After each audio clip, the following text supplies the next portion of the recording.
Welcome to the very first interview episode of I Wish Someone Would Have Told Me, a podcast and digital series about women's health and wellness, barrier breaking, and self-advocacy, all united by the through line of what we wish someone would have told us when we were younger.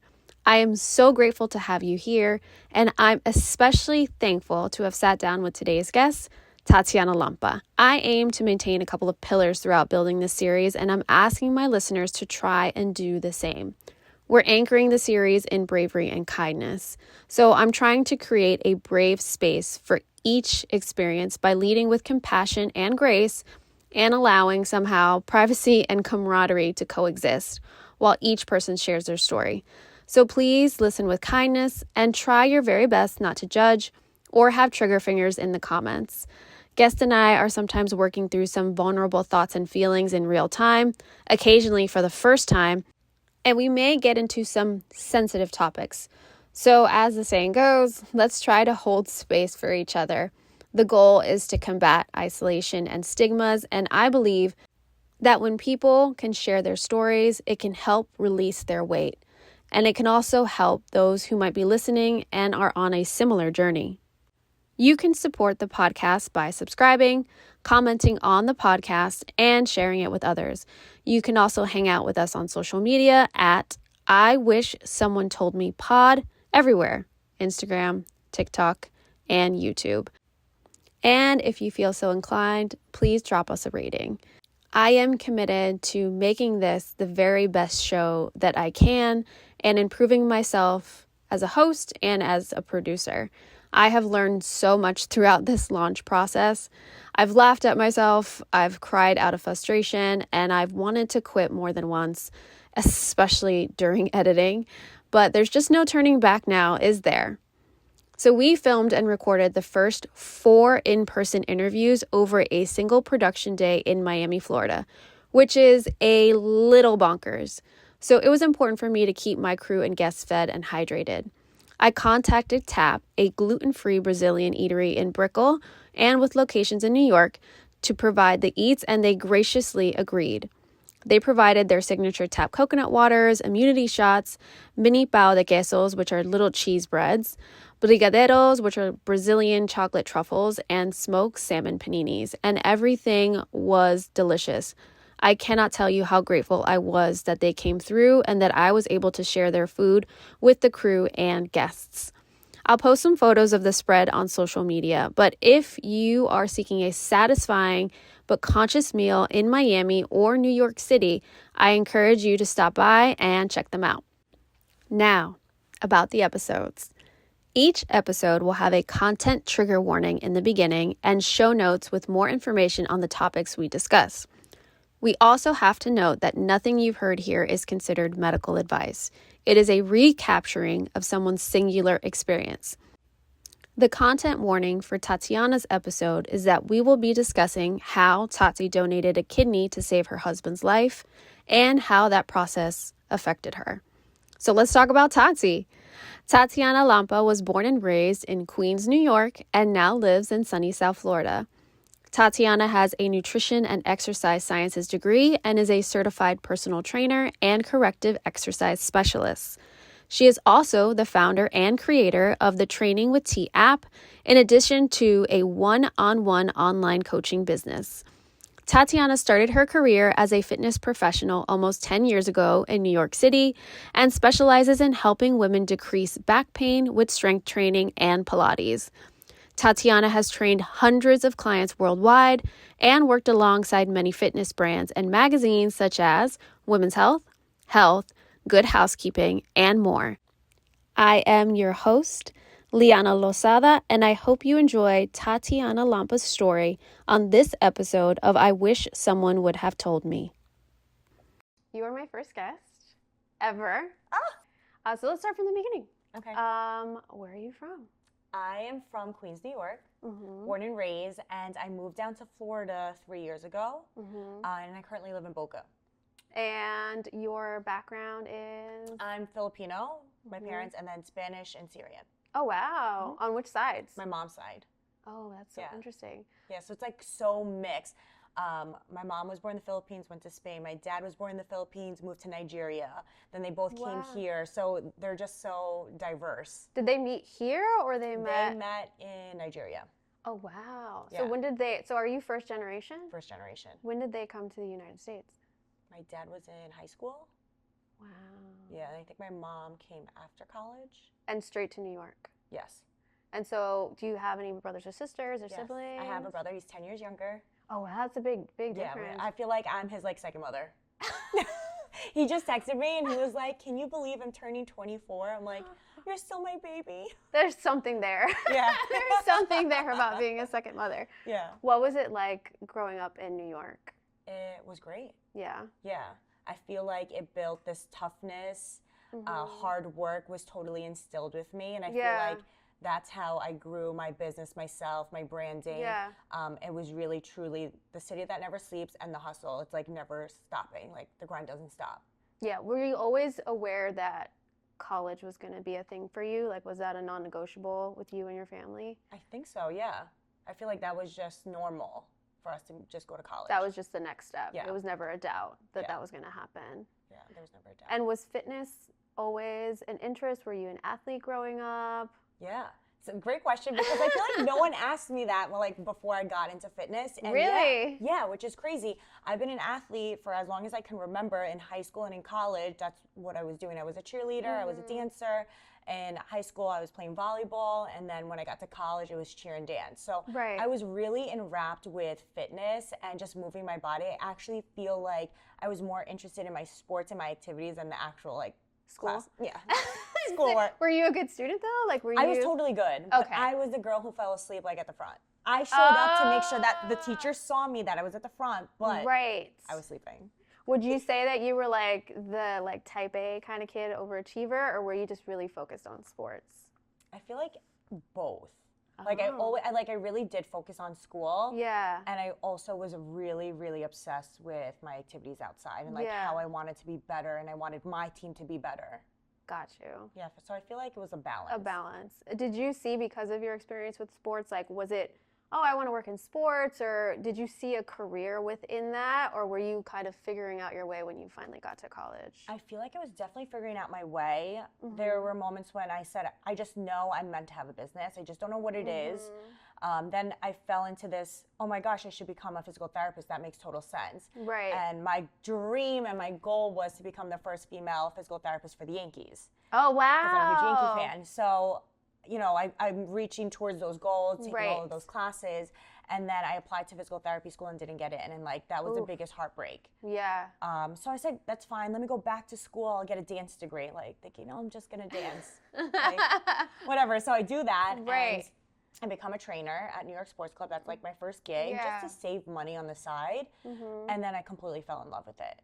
I was like, I can make more money as a trainer than as a physical therapist and not have any debt or any loans. Right. So I went all in. To do the actual training. Yeah. And a lot of people don't know this, and I'm very aware with that trajectory because my original major was athletic training. Oh my gosh, yes. Yes. So and there were so many PT students in that program that when they got to the end of athletic training, they were like, I don't think I want to do PT. But it's such a huge commitment in terms of education and knowledge and that career growth. Yeah. And it's funny because when I was doing it, one of the things that I really wanted to do was to work for a professional men's sports team. But it seemed like such a far away possibility at the time. And when you think about when I think about it, it would have taken, I think I'm a little bit older than you, almost 20 years to get to that point. And so when I was doing that, I'm like, I don't know if I want to be the trailblazer and grind through all of that to get to that point because it's a 60-hour job. Yeah. So when you decided to pivot from physical therapy into doing fitness full time, how did that land with your friends, with your family? How did that go? So my friends totally could see, they understood it. They're like, this totally makes sense. We see you in fitness, we see you training, we see you teaching classes. Yeah. For my parents as first generation and also Filipino, it was kind of like a heartbreak for them and they didn't accept it. And it was hard, it was a struggle and they wanted, which I understand, they wanted me to have something secure. Because they came to this country and wanted to make sure that I would thrive and fitness to any anyone is like, you can make a career out of that. Like, it's so unheard of. Like, there's, you know, how can you be so secure on it? So I stuck with it, and I reminded myself every single day. Like, I was working 4:30 in the morning, ending at 9 p.m. Like, every day. I was grinding. And my parents saw how hard I was committing to it.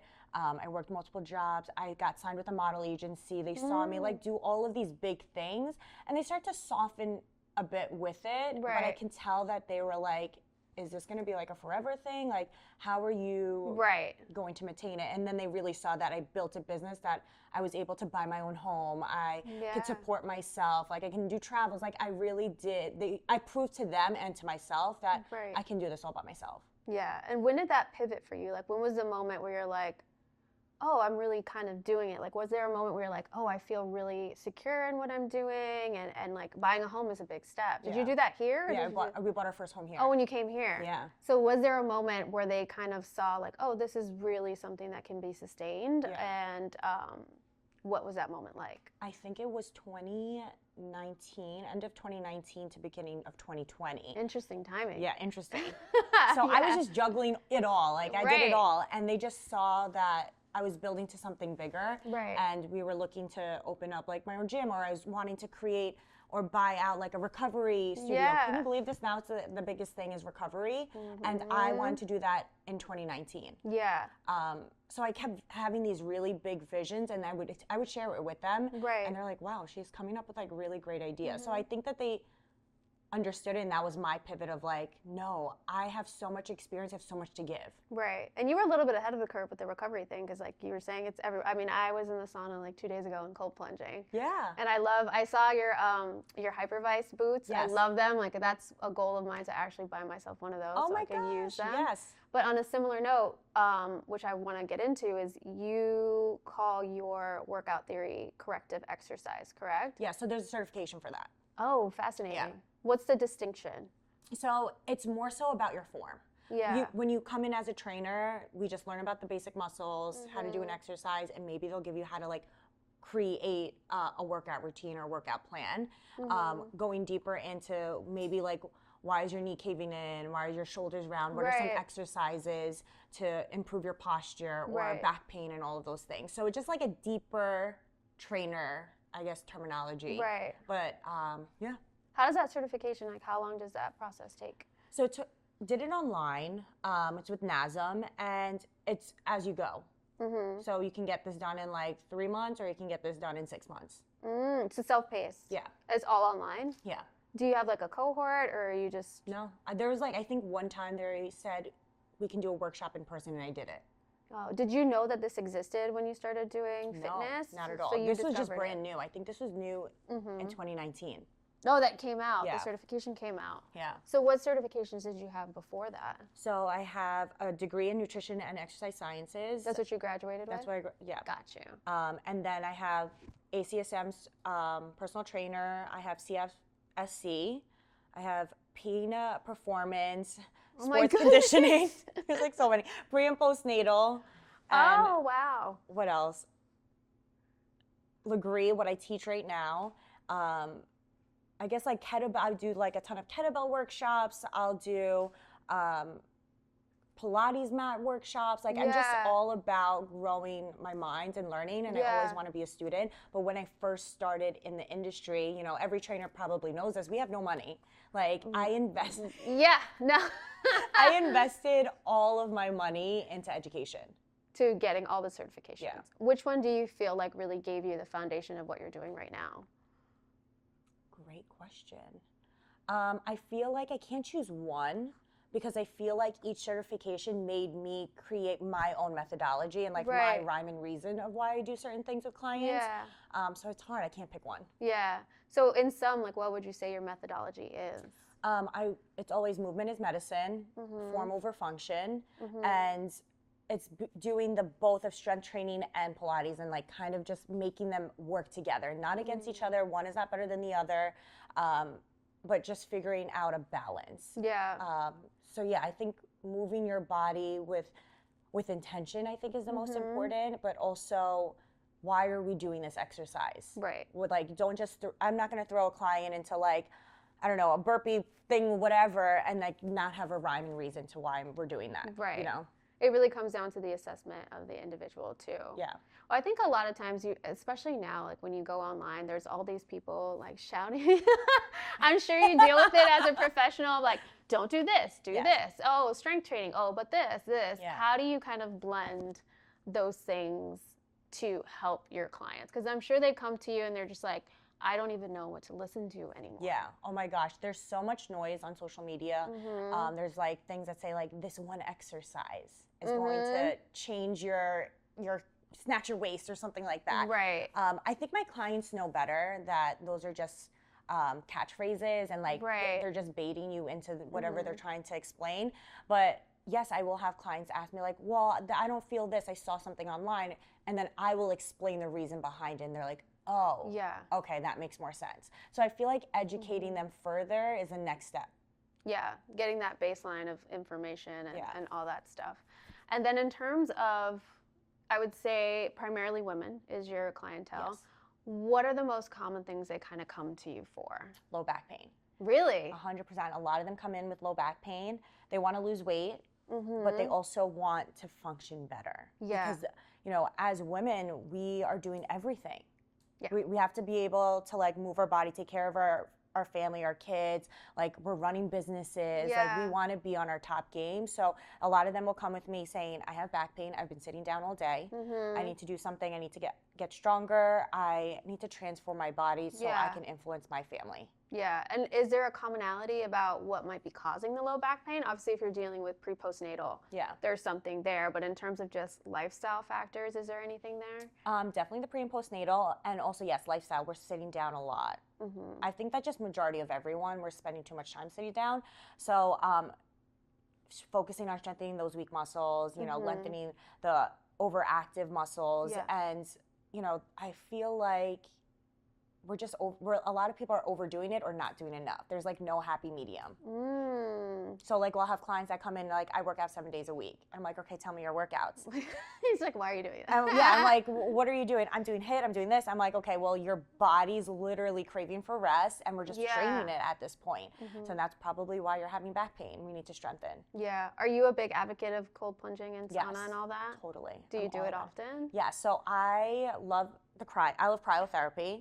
I love cold plunging. I have the sauna blanket.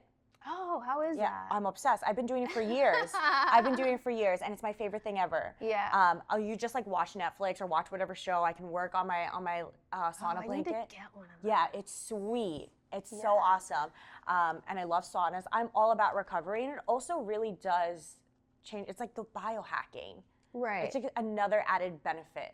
I feel like people have a mental block when it comes to recovery because then they feel like they're not doing anything and they're just like, oh, I'm just sitting around. But there's a lot to be said about the body needing that balance and that time to rest. Yeah, totally. And I feel like women give themselves like no space to sit around and just rest and relax. Yeah. How do you help your clients get past that mental blocker? Great question, because I'm just thinking about a few of my clients that are like, what do you mean I can't work out 7 days a week? And I'm like, no, we need 1 full rest day or 2 full rest days. I have to remind them that your body actually transforms during those recovery days. And if we're lifting heavy, we need that recovery to perform at our best on Monday. So it's always that mindset of like, I want to perform better, I want to be better. So understanding that, okay, maybe Sunday's your rest day. If you really are against like really resting, go for a light walk. Go out, walk, go outside. Right. That's the most I'll probably ask you to do. Like a low impact type situation. But listen to her, take your rest.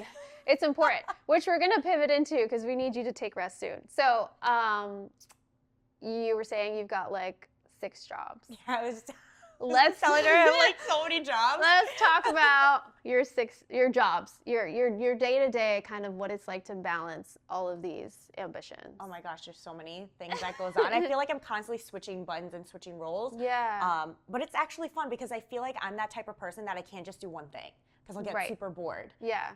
So I work at Tremble for group fitness. I'll teach classes. So today I taught 3 classes. I run my own app called Train with T. And then I have my secondary app for one-on-one coaching.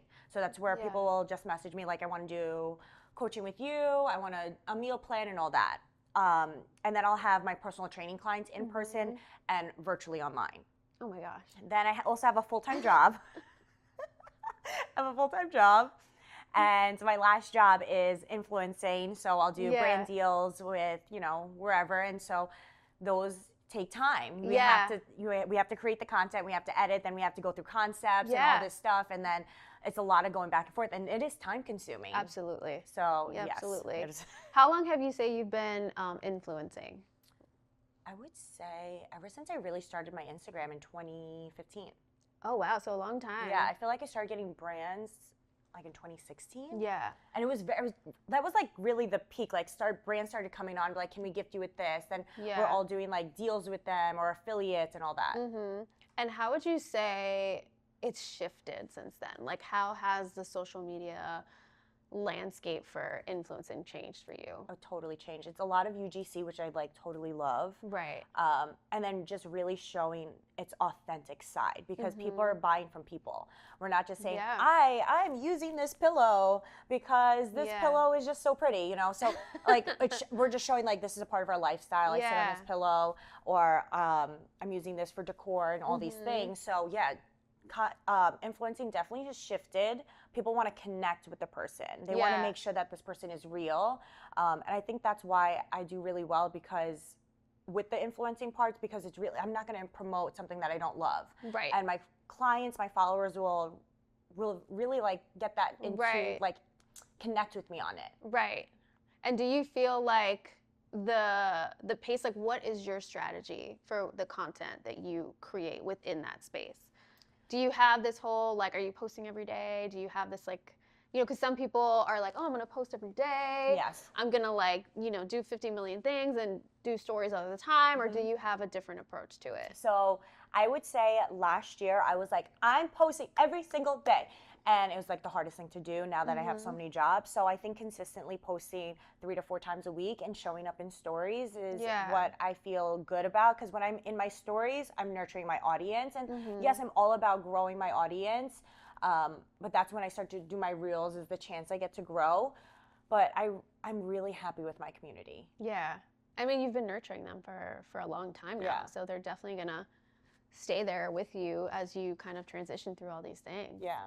And with all those jobs, you've had a very unique year, yes, or if not longer. So let's talk about the fact that you only have one kidney. Yes. Wait, it's so funny. My nephrologist, she's one of my clients. She came in and gave me a gift. She gave me a sticker that said One Kidney Club. Is it a club? Is there a thing? Yeah. Is there a community for people? Yeah, it's a huge community. No way. Yep. Wait, but and we'll backtrack. How do you become a One Kidney Club member? Is it like a Facebook group? Is it like a... Not a Facebook. I think just like in general, like so many people have donated that there's a lot of us with one kidney. That's crazy. Yeah, it's so crazy. And I wish I knew more before this whole process started. In terms of just the aftermath of all of it? So beforehand, before the donation, I just wish I spoke to more people. I feel like I was just so alone that I didn't want to tell anyone. That like that's something I wish I would have told someone. Someone would have told me. Like, don't isolate yourself. Yeah. So your husband, Mike, is the one who needed a kidney. Yeah. Around what time through all of this did you start to sense that something was awry, not right? 2022, January. Okay. So you guys had been here like 2.5? We've been here for like a year. Oh gosh. Yeah. Okay. We've been here for a year, and 2022 came around January, and my parents were here for the holidays, and he was like, I think your parents gave me COVID. And I was like, well, you can't have COVID for this long. Right. Like, he was just couldn't get out of bed. He was lethargic. He had no energy, and it wasn't like him. He would wake up early, he would go to the gym. And so then finally, I think he knew deep down, and he didn't say it out loud to me, but he knew deep down something was going wrong with his kidneys. And then he finally went to the doctors, and they're like, we don't even know how you're like standing, you're alive. Like, he didn't go to the doctor till January to July. So he was on and off for like 6 or 7 months, or was it just a steady decline? It was pretty much a steady decline. So by July, he went to the doctors, and they're like, you need to be on dialysis. Like, you need to be on dialysis, start tomorrow. And what were the symptoms? Like, what type of things was he showing? His urine was bubbly. He was fatigued. there was moments when he was throwing up. I think the fatigue was the most important. Ooh, and it was just getting progressively worse. Yeah, and like he didn't have energy. I was like, let's go out here. He's like, no, I don't feel like it. So he goes to the doctor in July, and then they're like, you need to get on dialysis. Yeah. And then what happens after that? So he's on dialysis, and they tell us, you know, you need a kidney. So we're already like telling the news to our friends and our family. We got so many of our friends and family willing to donate. And I said right from the start that I want to donate. And for him, he was like, no way. Like, I'm not taking it from you. We're going to start a family soon. Right. I was like, okay, yeah, you're so right. I'll be your backup plan. Right. But then as he progressively got worse, we got married while he was sick too. My brother was supposed to donate. And it was just such a huge process that felt very lonely, and I wish I had like someone to talk to about it. And I didn't share it with my friends and family too much. They're like, how is he doing? I'm always like, he's fine. We're gonna, you know, I always tried to be positive. Didn't want anyone to know that I was like really breaking down and not well. And that's why I buried myself with work. I just wanted to make sure that we were financially okay, you know? So beforehand, my brother was supposed to donate, and then 10 days after our wedding, the doctor canceled on us. Wait, Yeah. what? Wait, the doctor cancels your brother's donation? Cancels the entire transplant. Why? Because Mike was asking too many questions. What? Yeah, it was the most ridiculous. I was like furious. I was shaking. I was like so upset. I got on the phone and I said, listen, if we can't ask questions, you're not the doctor for us. Like, we got to get out. So since we're from New York, I was like, I feel better if we go back home. Like, let's get a hospital in New York. And so we tried for my brother to get there. And still rejections were happening. We were on our 6th hospital by the time we got to the transplant. Well, so were they rejecting for different reasons? Was it an insurance thing? Yes, now we have insurance, the matching, psychological, you know, getting cleared by all of your doctors. So it's like such steps to get to. Right. And which we didn't know. And they told us, like, while he was on dialysis, you're going to live like a normal life, and this is going to be, it's not going to be that bad of a process. And it was a complete lie. It was definitely not, he didn't live life. He didn't live life for 2 years. Right. And it was just it wasn't the experience that I would definitely want anyone to ever experience. No, that sounds horrible. Yeah, it was terrible. And then we finally get to New York, and our friends were trying to donate, and I told Mike, like, I started my process exactly a year ago in December. It took 6 months for me to finally donate. And I started the process. He was like, I don't want you to do it. I said, I'm doing it, you know, whether you like it or not. Right. And the reality is, if I wanted to start a family with him, I can't start a family if you're not alive. So, you know, why are we constantly thinking about the future if you're right there in the present? Right. So, finally, I think in April, he finally said, yes, I'll take it. Yeah. Were you relieved? I was so relieved. I was like, finally, because like I'm such a go-getter. Like, I know I can get things done. Like, I don't know what's going around me, like people donating and all these things. Like, I know that I'm in full control. So yeah, we finally got it done. We started with NYU and we ended up in Cornell. Oh. I told you six hospitals. She's like, finally, Cornell said, let's do this. Let's take this kidney out. Yeah. Okay, so I want to backtrack a little bit because I'm still processing what you said in terms of taking so long to find a hospital. What kind of questions were you both asking that the hospital felt like they needed to say no? The first one was definitely like drugs. How many drugs that he's going to be on. Yeah. We already knew that he was going to be on medication for the rest of his life, but the dosage, and he was already scared because he got kidney disease from a side effect of his first medication when he was 18. Oh, so he had a history of an issue before. So that's why I can totally understand his stress. Like, he was really concerned because this all happened because of a side effect. So that's why he was like, I want to make sure that I'm on these medications for like the reasons why. Like, I don't want to be on a bunch of them. Right. And you're just trying to test things out on me. Right. And I think they definitely didn't like that. So, you know what, we're so grateful that everything happened the way it did. Yeah. Even though at that moment, like, it felt like it was the end of the road and there was like nowhere else to go. Right. But I'm so glad that we pushed through, like, mentally and physically through this, because we're just so happy the way it happened. Like, with our doctors, we were able to be home and have our family and friends take care of us. So it really was a blessing in disguise. And dealing with insurance. Yeah. Was that? I mean, I sometimes, and you know, my parents are getting older and they're starting to have their things. So, I had my own things. I feel like sometimes if the illness isn't what's making you sick or doesn't kill you, dealing with the insurance company is going to. Right. And then if you're trying to advocate for yourself, even with your doctors, with your insurance or whatever the case may be, you get that friction, and it's just like, why does it have to be this way? Yeah, like I'm sick. I really just need help, please. Right. I know. I wish there was like a better. I don't even know what the solution would be, but it's just like a big hurdle. It's like a huge hurdle. Right, and it should be your security. Yeah. But ultimately, it becomes another hurdle to kind of get over instead of the solution to get you the care that you need. Exactly. And so you ultimately land at Cornell, and you were happy with that whole process and the doctors that you had. We were so beyond pleased. I was so happy. Yeah. And I can't thank them enough.